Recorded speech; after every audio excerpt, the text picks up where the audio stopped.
Welcome to Instablogs Global Report. This is Shivanjali with fresh updates and citizen voices from all over the world.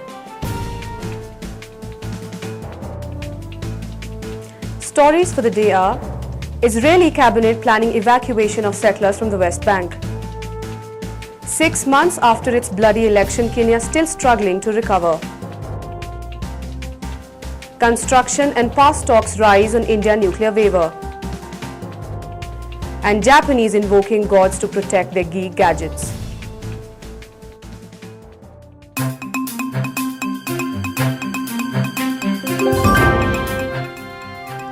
Israeli cabinet is considering to compensate settlers who voluntarily decide to evacuate their home in the West Bank. CJ Jesse Edwards reports from Israel for Instablogs. This is Jesse Edwards, citizen journalist reporting from Israel. The ongoing discussion within the Israeli cabinet to compensate settlers who voluntarily decided to evacuate their homes has left the residents of both the West Bank and Gaza Strip enraged. The plan emerged after Israel reportedly offered the Palestinians about 93% of the West Bank, which means that dozens of isolated settlements will have to be evacuated. Majority settlers doubt the viability of the proposal and have refused to accept the same given the pitiable condition in which the evacuees of the 2005 Gaza pullout have been forced to live. Most of them are still facing resettlement problems in terms of housing and employment. Many believe that the issue stretches beyond compensation and has much to do with the values and ideology which the current government lacks when it comes to dealing with the Palestinians. The government fails to understand that it is displacing its own citizens to the detriment of its own national interest. How can the proposed pullout buy peace when a similar withdrawal conducted 3 years back failed to stop attacks from Gaza into Israeli territory? Kenyan economy is struggling to recover 6 months after bloody elections. CJ Rose Wangui has more on post-election Kenya.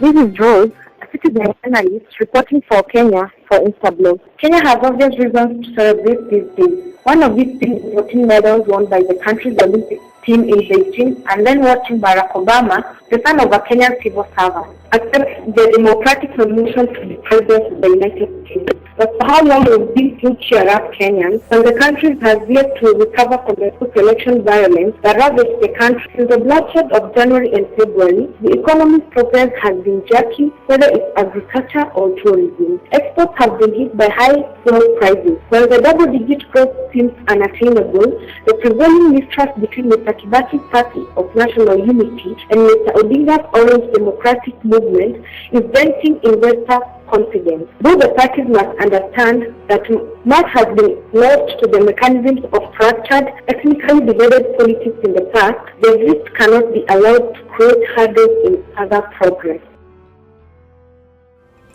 The lifting of 34-year-old nuclear trade ban on India has brought cheers to the country's power and construction companies. CJ Kamal reports from India for Instablogs.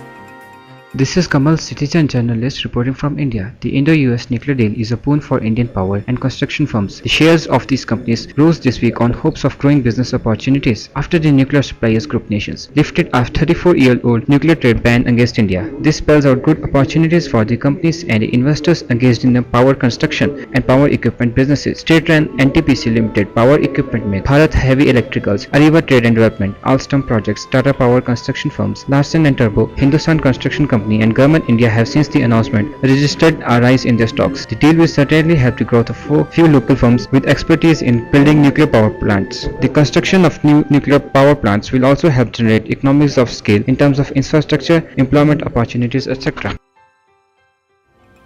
Tokyo's Kanda-Myojin Shinto shrine is becoming famous with information technology entrepreneurs.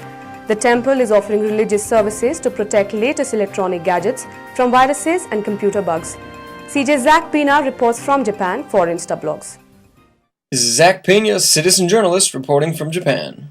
In the technologically savvy corners of Japan, programmers aren't the only ones providing protection from viruses and other computer bugs. Because at Tokyo's Kanda-Myojin Shinto shrine, the faithful can bring their computer and have the priests use an ancient ceremony to ask the gods for a slightly more supernatural tech support in the form of help and protection for their computer. The shrine is conveniently located near the Akihabara Quarter, best known as Tokyo's technology hub and popular destination for geeks and lovers of electronic gadgets. Kanda-Myojin's religious protection services have proven popular among information technology entrepreneurs seeking a little more peace of mind in Japan's capital. However, before you write this off as some novel superstition, bear in mind that at shrines for Japan's indigenous religion, Shinto, protection is granted to the faithful throughout their lives, regardless of how trivial it may seem. For a small offering, it's not unusual for Shinto priests to conduct cleansing and protection rituals, not only for people, but also for their possessions as well, from houses to new cars.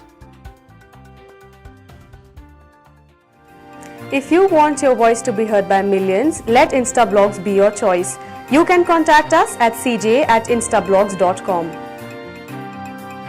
That's all for today's show. We'll be back with fresh updates and more citizen voices. Till then, it's a goodbye from the entire team of Global Report.